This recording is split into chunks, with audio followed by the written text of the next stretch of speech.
Imagine your company's digital castle with wide open gates. Everyone can stroll right in, vendors, employees who left years ago, even attackers dressed as your CFO. That's what an unprotected identity perimeter looks like.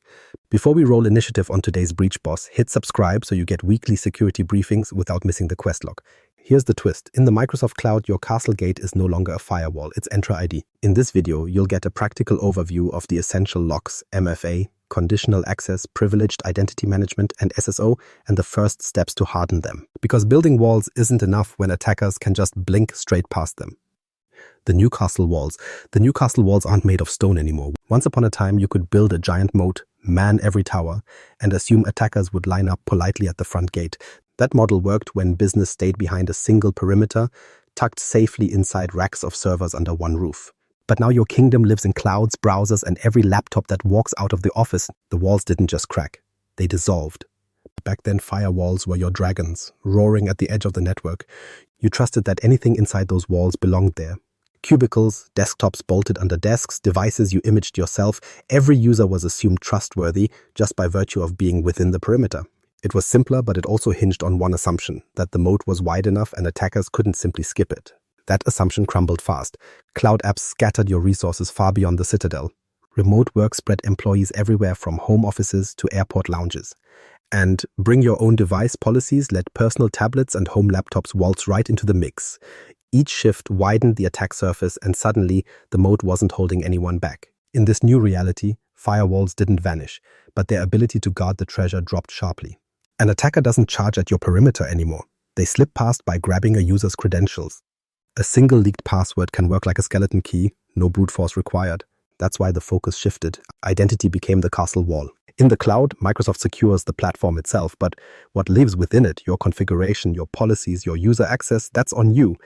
That shared responsibility split is the reason identity is now your primary perimeter. Your walls are no longer walls at all. They're the constant verification points that decide whether someone truly belongs. Think of a password like a flimsy wooden door bolted onto your vault. It exists, but it's laughably fragile. Add multi-factor authentication, and suddenly that wooden plank is replaced with a gate that slams shut unless the right key plus the right proof line up. It forces attackers to push harder, and often that effort leaves traces you can catch before they crown themselves royalty inside your systems. Identity checks aren't just a speed bump. They're where almost every modern attack begins. When a login comes from across the globe at 3 a.m. under an employee's name, a perimeter-focused model shrugs and lets it pass. To the old walls, credentials are enough, but to a system built around identity, that's the moment where the guard at the door says, "Wait, prove it." Failure to control this space means intruders walk in dressed like your own staff. You won't catch them with alerts about blocked ports or logon attempts at your firewall. They're already inside, blending seamlessly with daily activity. That's where data gets siphoned, ransomware gets planted, and attackers live quietly for months. So the Newcastle walls aren't firewalls in a server room. They're the tools that protect who can get in. Identity protections, context checks, and policies wrapped around every account. And the main gate in that setup is Microsoft Entra ID. If it's weak, every other safeguard collapses because entry has already been granted, which leaves us at the real question administrators wrestle with. If keeping the gate means protecting identity, what does it look like to rely on just a single password? So if the walls no longer work, what becomes the gate? Identity, and Entra ID is the gatekeeper. And as we'll see next, trusting passwords alone is like rolling a D20 and hitting a natural 1 every time. Rolling a natural 1 with passwords. Passwords have long been the front door key for digital systems, but that lock is both brittle and predictable. For years, typing a string of characters into a box was the default proof of identity. It was cheap, simple, and everyone understood it. But that very simplicity created deep habits attackers quickly learned to exploit. The main problem is reuse. People juggle so many accounts that recycling the same password across services feels inevitable. When one forum gets breached, those stolen logins often unlock doors at work too. Credential dumps sold on dark web marketplaces mean attackers don't even need to bother guessing. They just buy the keys already labeled. That's a massive flaw when your entire perimeter depends on something you know. Even when users try harder, the math still works against them. Complex passwords laced with symbols and numbers might look tough, but machines can rattle through combinations at astonishing speed. Pattern choices, birthdays, company names, seasonal phrases make it faster still. A short password today can fall to brute force in seconds, and no amount of rotating spring 2024 unto summer 2024 changes that. On top of that, no lock can withstand social engineering when users get tricked into handing over the key. Phishing strips away even good password practices with a simple fake login screen. A convincing email and a spoofed domain are usually enough. At that point, attackers don't outsmart a password policy, they just outsmart the person holding it. This is why passwords remain necessary but never sufficient. Microsoft's own guidance is clear. Strong authentication requires layering defenses. That means passwords are only one factor among several, not the one defense holding back a breach. Without that layering, your user login page may as well be guarded by a cardboard cutout instead of a castle wall. The saving throw here is multi-factor authentication. MFA doesn't replace your password, it backs it up. You supply a secret, but you must also confirm something you have or something you are. That extra check stops credential stuffing cold and makes stolen dumps far less useful. In practice, the difference is night and day. With MFA, logging in requires access to more than a leaked string of text. Entra ID supports multiple forms of this protection: push approvals, authenticator codes, even physical tokens. Which method you pick depends on your organization's needs, but the point is consistency. Layering MFA across accounts drastically lowers the success rate of attacks because stolen credentials on their own lose most of their value. Policies enforcing periodic password changes or quirky complexity rules can actually backfire, creating predictable user behaviors. By contrast, MFA works with human tendencies instead of against them. It accepts that people will lean toward convenience, and it cushions those habits with stronger verification windows. If you only remember one thing from this section, passwords are the old wooden door. MFA is your reinforced gate. One is technically a barrier, the other turns casual attempts into real work for an attacker. And the cost bump to criminals is the whole point. Of course, even armor has gaps. MFA shields you against stolen passwords, but it doesn't answer the question of context: who is logging in, from where, on what device, and at what time. That's where the smarter systems step in. Imagine a guard at the castle gate who doesn't just check if you have a key, but also notices if you're arriving from a faraway land at 3 a.m. That's where the real gatekeeping evolves. The smart bouncer at the gate. Picture a castle gate with a bouncer who doesn't just wave you through because you shouted the right password. This guard checks your ID, looks for tells that don't match the photo, and asks why you're showing up at this hour. That's conditional access in your Microsoft cloud. It's not just another lock, it's the thinking guard that evaluates signals like device compliance, user risk, and geographic location, then decides in real time whether to allow, block, or demand more proof. MFA alone is strong armor, but armor isn't judgment.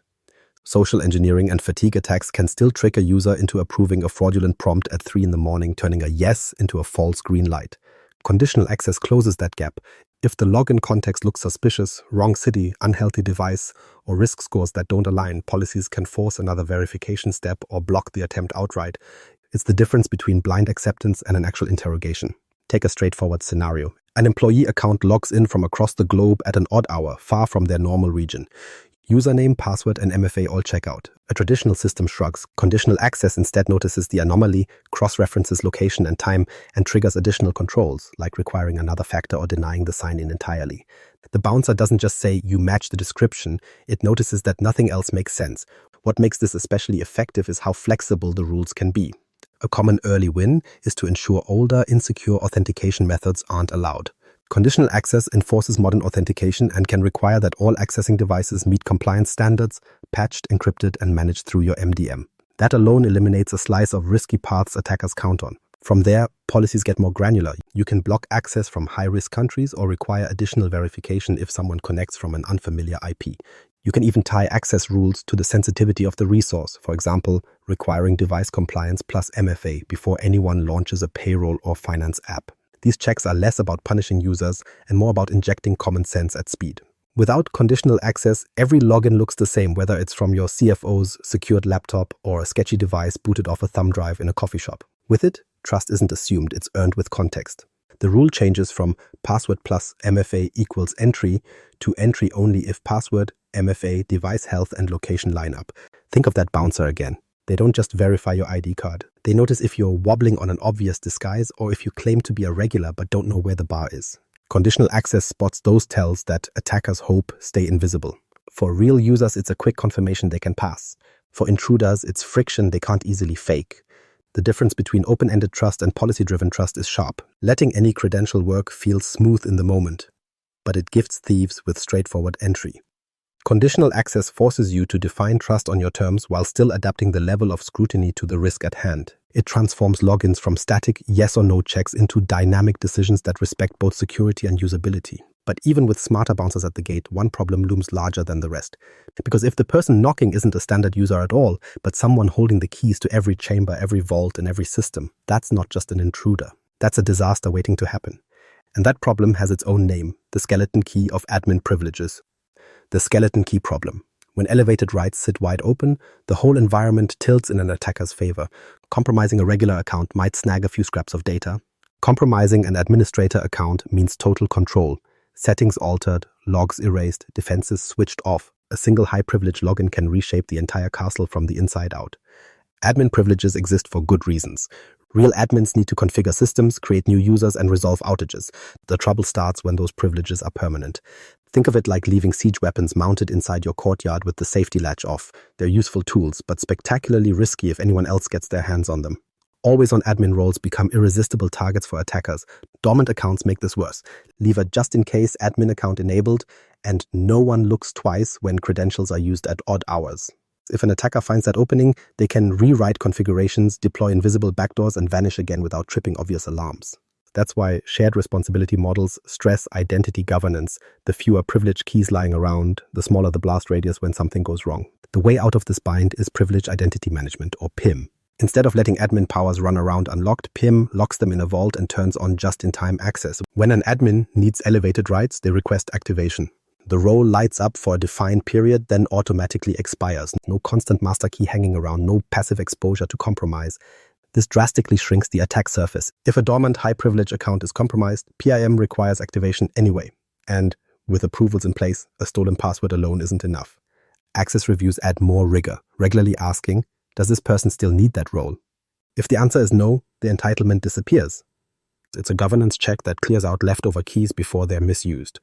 Approval workflows raise the bar further. Instead of one person silently elevating themselves at 2 a.m., PIM can demand an approver sign off before elevated rights take effect. Even if stolen credentials slip past, the activation never completes without a second guard confirming the request. Combine that with access reviews, and your environment stays lean. Only the right identities hold roles, and only when justified. Identity protection ties directly into this. It watches live sign-in behavior and risk patterns. If a user signs in from an unusual device or a flagged location, PIM activation can be paused or blocked. The would-be intruder may know the right password, but context breaks their disguise. Risky requests get challenged with additional MFA, or they're flat-out denied. Elevated access becomes possible only when signals align. And this isn't just about security, it's built for sanity too. PIM is temporary and auditable. Admins get what they need when they need it without carrying permanent risk. Every activation leaves an audit trail: who got the role, for how long, and what they did. That history is available for compliance reviews and investigations, giving organizations clear visibility instead of blind trust. Of course, not every feature comes in the base package. Advanced governance controls like PIM and identity protection are tied to Microsoft Entra ID Premium P2 licensing, knowing that context is important so teams set expectations correctly. The capabilities are powerful, but they're also tied to a service tier designed for enterprise-grade security posture. When you add all these pieces together, just-in-time access, time-bound roles, access reviews, approval workflows, and identity risk detection, you close off one of the most dangerous gaps in any environment. Attackers don't get easy skeleton keys. Admins still solve problems, but the rules for using elevated power are baked into the system itself. That balance, security without crippling usability, anchors the whole fortress, because the point isn't to bury administrators under endless hoops, but to give them tools that are both safer and smoother. And speaking of smooth, that tension isn't just about admins. Regular users feel it too, in the day-to-day grind of logins and passwords. If security makes every door a chore, people start cutting corners. And that brings us to the next challenge: keeping protection tight without turning every task into a keyring puzzle. Convenience without cracks. Convenience counts when you're the one carrying keys all day, and that's what makes this next piece critical.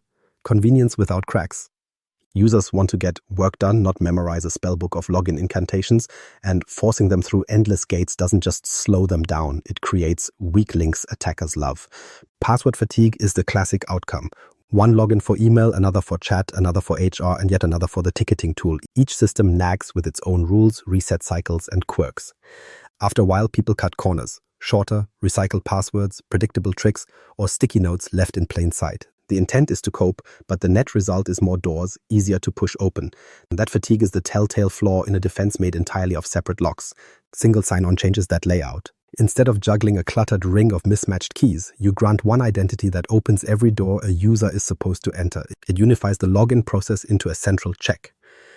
Microsoft Entra ID has SSO built in, meaning one sign-in can cover Teams, Outlook, SharePoint, and any linked apps in your environment.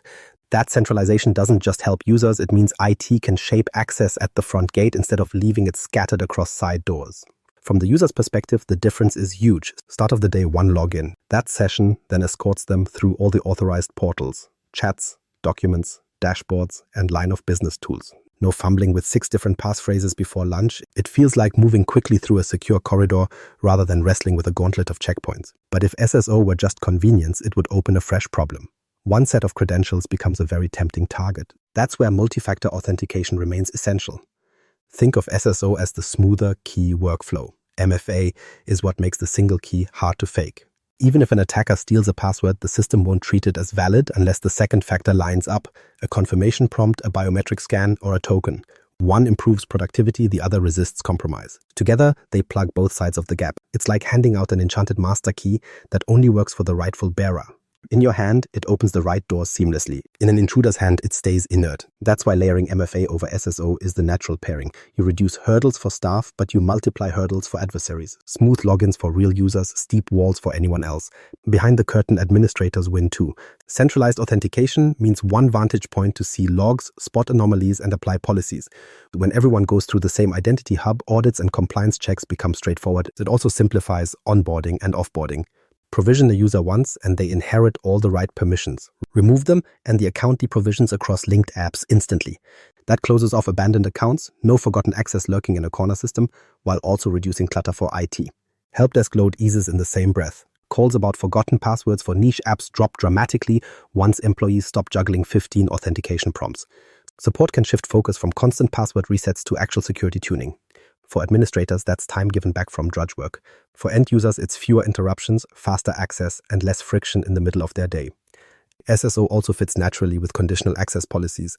By controlling every login from a central hub, you can enforce device compliance checks before opening sensitive apps or apply stricter policies for finance systems while leaving day-to-day collaboration smooth. It gives you the best of both worlds, fine-grained control where it matters most, without adding needless steps to everything else. This model aligns perfectly with zero-trust security. Every request is verified against identity, context, and risk. The login experience is streamlined, but the protections never drop. Location, device state, conditional context, it's all part of the verification. From a user's view, the system just works. From an attacker's view, they hit a wall of checks they can't easily fake. The outcome is balance. Users aren't burned out by endless keys, IT isn't drowning in password tickets, and attackers can't stroll in with reused logins. With Entra ID providing SSO and MFA at the core, you walk that narrow line between convenience and security without leaning too hard either way. We've now seen how passwords, MFA, conditional access, PIM, and SSO interlock to raise both usability and protection. Which brings us to the final insight. It's not the outer firewall that decides if the castle falls, it's whether the gate of identity is locked or left standing wide open. So here's where every admin's quest log ends. Practical steps you can roll today, not someday. First, enable multi-factor authentication for all users. It's the lowest effort, highest impact way to cut off easy breaches. Second, review your conditional access policies and enforce device compliance before anyone touches sensitive apps. That closes the door on shady logins from untrusted machines. Third, turn on privileged identity management for admin roles and set up recurring access reviews. That way, elevated powers don't linger where they shouldn't. Boss down, run book secured. If this walkthrough helped you roll a natural 20 on defense, smash subscribe for weekly briefings.